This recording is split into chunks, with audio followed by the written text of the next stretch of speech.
Avis vascular centre మన దేశంలోనే the best varicose vein hospital.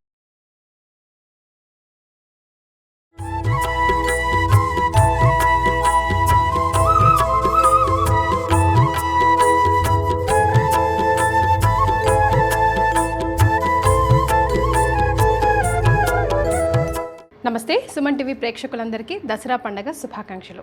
నమస్తే అమ్మా. నమస్తే అమ్మా. నవరాత్రుల శుభాకాంక్షలు అమ్మా. మీ అందరికీ కూడానమ్మా, ప్రేక్షకులకి, మీకు, సిబ్బందికి, ఎక్కడెక్కడైతే తెలుగు వాళ్ళు దసరా పండగ చేసుకుంటున్నారో వాళ్ళందరికీ కూడా శుభాకాంక్షలు. థ్యాంక్ యూ సో మచ్ అమ్మా, ధన్యవాదాలు. ప్రతి ఏటా కూడా నవరాత్రులకు సంబంధించి అనేక విశేషాలు మీ ద్వారా తెలుసుకుంటున్నాం, పునీతులం అవుతున్నాం, పాటిస్తున్నాం కూడా. తద్వారా అమ్మ కృపకు కూడా పాత్రలు అవుతున్నాం. అది ముఖ్యం. అయితే అమ్మ, అస్సలు నవరాత్రులు కానీ దసరా కానీ ఎందుకు చేసుకుంటాము, అమ్మవారి ఆవిర్భావం ఎక్కడి నుంచి మొదలైందో ఈరోజు తెలుసుకుందాం. నవరాత్రులు అంటే 9 రాత్రులు. 9 రాత్రులు ఒక దీక్షగా చేసేటటువంటి వ్రతానికి నవరాత్రి వ్రతం అని పేరు. దీన్ని శరన్నవరాత్రులు అనేటటువంటి పేరుతో పిలుస్తాం. శారదా నవరాత్రులు, దేవీ నవరాత్రులు అంటే శరదృతువులో వస్తాయి గనక శరన్నవరాత్రులు. అమ్మవారిని పూజ చేస్తాం గనక దేవీ నవరాత్రులు అని. ఎందుకు ఇలా చేసుకోవడం జరుగుతోంది అంటే, ఇప్పటి వరకు అనేక కల్పాలలో, అనేక మహాయుగాలలో, అనేక యుగాలలో రాక్షసులు విజృంభించినప్పుడు వారిని సంహరించటానికి అమ్మవారు అవతరించటం జరిగింది.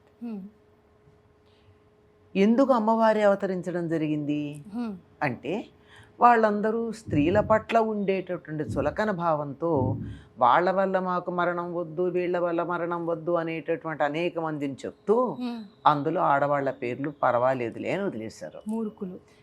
మరి అంటే ఆడవాళ్ళని చులకం చేసే వాళ్ళు ఏ జాతి వాళ్ళు మనం అర్థం, వాళ్ళు ఏ జాతికి చెందుతారో మనం అర్థం చేసుకోవాలి.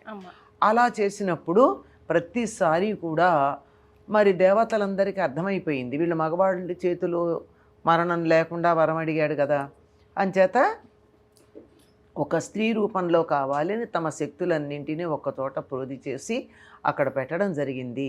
అలా దేవి ఆవిర్భవించింది. అందుకే ఆవిడ్ని గురించి ఏం చెప్తాం, యా దేవి సర్వభూతేషు శక్తి రూపేణ సంస్థిత, నమస్తస్యై నమస్తస్యై నమస్తస్యై నమో నమః. ఏ తల్లి అయితే శక్తి రూపంలో అన్ని ప్రాణుల్లోనూ ఉంటుందో ఆ తల్లికి నమస్కారం అని. శక్తి ఎక్కడుంటే అక్కడ ఆవిడే అమ్మవారే ఉన్నట్టు. అటువంటి శక్తి మొట్టమొదటిసారి తమోగుణ ప్రధానంగా మహాకాళిగా ఆవిర్భవించింది. సృష్టి ప్రారంభంలో బ్రహ్మగారు ఇంకా భూమిని కూడా సృష్టి చేయడానికన్నా ముందు శ్రీ మహావిష్ణువు యోగ నిద్ర ముద్రితుడై ఉన్నటువంటి సందర్భంలో ఆయన చెవులలో నుంచి గులివి కారింది. నిద్రపోయేటప్పుడు శరీరంలో అన్ని రకాల మలినాలు బయటకు వస్తాయి కదా, ఆ రెండింటిలోంచి 2 పుట్టారు, ఒకడు మధువు, ఒకడు కైటపుడు. వాళ్ళిద్దరూ మరి తమోగుణ ప్రధానం మలినంలోంచి పుట్టారు గనక వచ్చి బ్రహ్మగారిని ఒక్కడి నుంచి లేని ఆయన నీ పని మేం చేస్తామన్నారు. అంటే ఆయన అన్నాడు, ఈ పని నాకు చెప్పారు, నేను ఎట్లా లేస్తానన్నాడు. లేదు, నువ్వు లేవనన్నాలే, మాతో యుద్ధం అన్నా చేయి. ఆయనకి ఏం చేయాలో తెలియక విష్ణుమూర్తిని ప్రార్థించాడు. తండ్రి ఆయనే కదా, విష్ణుమూర్తి యోగ నిద్రలో ఉన్నాడు. ఎంత ప్రార్థించినా మెలకు రావట్లేదు. అప్పుడు నిద్రాదేవిని ప్రార్థించాడు, అమ్మా నువ్వు కొంచెం సేపు తప్పుకుంటే విష్ణువు మేలుకుంటాడు అని. అప్పుడు యోగ నిద్ర యువతలకు వచ్చింది. దాన్ని రాత్రి సూక్తం అనే పేరుతో పిలుస్తారు. అది మొట్టమొదటి స్తుతి. అది నిద్ర రూపంలో ఉన్న అమ్మవారు ఆయన నుంచి బయటకు వచ్చింది కనుక తమోగుణ ప్రధానమైనది కాళీ అంటారు. ఆ తరువాత మహిషాసుర మర్దనం కోసం మహాలక్ష్మిగా అవతరించింది. అటు పిమ్మట శుంభులను సంహరించడానికి సరస్వతిగా అవతరించింది. ఇదేమో మొట్టమొదటిది తమోగుణం, తరువాత రజోగుణం, ఆ పిమ్మట ఉన్నటువంటిది సత్వగుణం. ఈ 3 గుణాల్లోనూ మహాకాళి, మహాలక్ష్మి, మహాసరస్వతి అనే పేర్లతో మనం చెప్పుకుంటాం. ఇవి కాక ఎప్పుడెప్పుడైతే రాక్షసులు ఆవిర్భవించారో అప్పుడల్లా ఈ శక్తి ఆవిర్భవించి వాళ్ళని సంహరించింది. ఏమి అమ్మ సంహరించటం ఏమిటి? మనం ఏమనుకుంటాం, అమ్మ అంటే ప్రేమ అని అనుకుంటాం కదా. తప్పు చేస్తున్నా దండించాలి కదా. దండించే అధికారం తల్లికి మాత్రమే ఉంది. పెట్టినా, కొట్టినా, తిట్టినా, మట్టు పెట్టినా తల్లికే అధికారం. అంతే. తండ్రి అలా చూస్తూ ఊరుకోవాలి. తండ్రి ఎప్పుడు కాగితం పుల్లాగా మీ నాన్నకి చెప్తానని బెదిరించడానికి పనికొస్తాడు తప్ప, ఇంత చెప్పి బెదిరించి పిల్లవాడిని మీ నాన్నకి చెప్తాను 100 సార్లు అన్నా కూడా వాళ్ళ నాన్న వీపు మీద ఒక దెబ్బ వేయంగానే ఊరుకోండి అని లాక్కెళ్ళిపోతుంది పిల్ల. అవునా కదా? ఇది సహజం. ఒక్క బిడ్డని దండించటం ద్వారా కోటాను కోట్ల మంది రక్షించబడతారన్నప్పుడు 2 బిడ్డలకి తల్లి అయినటువంటి ఆవిడ ఆ ఒక్క బిడ్డని దండించటం ఎన్ని రకాలుగా వీలైతే అన్ని రకాలుగా దండించి మాట వినకపోతే లేకుండా చేయడం, మిగిలిన వాళ్ళని రక్షించటం అన్నది జరుగుతూ ఉంటుంది. అది ఇప్పుడే ఎందుకు చేస్తాం? ఈ నవరాత్రుల్లానే ఎందుకు చేస్తాం? ఎందుకంటే ప్రతి సందర్భంలోనూ జగన్మాత ఆవిర్భవించింది ఆశ్వయుజ శుద్ధ పాడ్యమి నాడు. 9 రోజులు యుద్ధం చేసి 9వ రోజు ఆ రాక్షసుని సంహరించింది. మహిషాసుర వధ అప్పుడే జరిగింది, శుంభనిశుంభ వధ అప్పుడే జరిగింది, భండాసుర వధ అప్పుడే జరిగింది. ఇలా ఎక్కడెక్కడ రాక్షసులు ఎప్పుడు వధించబడ్డా ఆ 9వ రోజే వధించడం జరిగింది.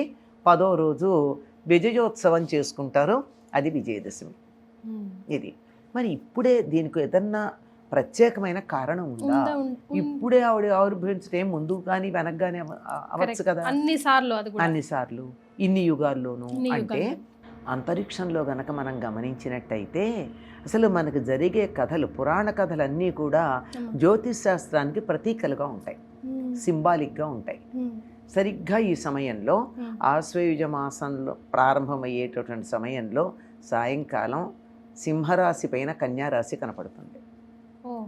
ఎలా ఉంటుంది? సింహాన్ని అధిరోహించినటువంటి అమ్మాయిలాగా ఉంటుంది. ఇది కదా అక్కడ జరిగేటటువంటి దానికి ప్రతీకగా ఇక్కడ పురాణ కథలన్నీ జరిగాయి. వీటన్నిటినీ ఈ కాలంలోనే చేయడం. ఆవిడ ఏదో సంహరించింది కదా, మనకేమిటి సంబంధం? అంతే కదా, అంతే అన్న సందేహం వస్తుంది. మన కోసమైనా మనం ఎందుకు దీక్షలు వహించాలి, పూజలు చేయాలి అంటే మనకేంటి సంబంధం? అసలు ముందు లాభం ఎలాగో వాళ్ళ పని వాళ్ళు చేసుకుంటారు, ఎందుకు మనమంతా ఈ పనులు చేయాలి అంటే, ఎవరైనా మన కోసం ఒక పని చేస్తున్నప్పుడు మన ఆత్మీయులు వాళ్ళకి బలం కలగడానికి మనం ఇంట్లో కొన్ని పూజలు అవి చేస్తామా లేదా? చేస్తాం.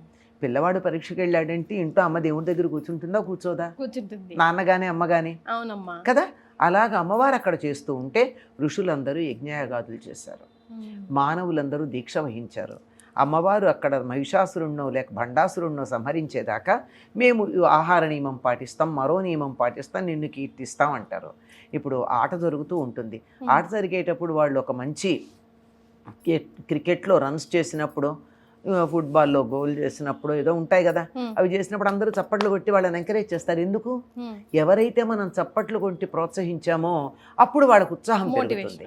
కనుక అమ్మవారు అలా ఉత్సాహంగా యుద్ధం చేసి ఆ రాక్షసుల్ని సంహరించటం కోసం, రాక్షసులకి వీళ్ళంతా ఆవిడిని ప్రోత్సహిస్తున్నారు అని వాళ్ళకి నీరసం రావడం కోసం వీళ్ళందరూ కూడా నియమాలు వహించి, మానవులందరూ నియమాలు వహించి దీక్షలు వహించారు. ఋషులందరూనేమో యజ్ఞాగాది క్రతువులు చేశారు, దేవతలందరూ కూడా దానికి సంబంధించినటువంటి ప్రయత్నాలు చేసుకున్నారు. అందుకని ఇప్పుడు కూడా సమాజంలో మహిషాసురులు లేరా? దున్నపోతులు లాంటి వాళ్ళు లేరా అమ్మా? ఉన్నారు కదా, రోజుకు అసలు ఉన్నారు. మరి మధుకైటబుల్ లాంటి వాళ్ళు లేరా? నువ్వు ఆ సీట్లోంచి నేను కూర్చుంటానండి రవాయించేవాళ్ళు లేరా? ఉన్నారు కదా. అట్లాంటి వాళ్ళందరినీ కూడా మనం వెళ్ళి యుద్ధాలు చేయలేం కదా. దీక్ష వహించి అమ్మవారిని ప్రార్థించి అలాంటి భండాసురుల్ని, మహిషాసురుల్ని, మధుకైటబుల్ని, శుంభనిశుంభుల్ని, దుర్గాసురుణ్ణి, దుర్గమాసురుణ్ణి, అరుణాసురుణ్ణి, ఇలా ఎవరెవరున్నారో వీళ్ళందరినీ నువ్వు సంహరించమ్మా. ఆ లక్షణాలు ఉన్న వాళ్ళని మేము ఇక్కడి నుంచి నీకు పూజ మాత్రమే చేస్తాము అని చెప్పడానికి మనమంతా 9 రోజులు పూజ చేస్తామమ్మా. భలే. అసలు జనరల్గా ఎప్పుడైనా నవరాత్రుల మీదనే వెళ్ళిపోతాం, ఆ రోజు ఏం పూజలు చేసుకోవాలి, మహిళలు కూడా చాలామంది దానికోసం వెయిట్ చేస్తూ ఉంటారు. కానీ ఈ వీడియో పిల్లలు, పెద్దలు, ముఖ్యంగా పిల్లలకి కంపల్సరీ చూపించండి. ఎందుకంటే బ్లైండ్గా దసరాలు చేసుకోవడం, నవరాత్రులు చేసుకోవడం కాదు, వెనకాల విశేషం తెలిసినప్పుడు శ్రద్ధ భక్తులతో ఎప్పటికీ గుర్తుండిపోతుంది కదమ్మా. తరతరాలు గుర్తుంచుకోవాల్సిన విషయాలు కదా ఇదంతా. చాలా సంతోషం. ధన్యవాదాలు.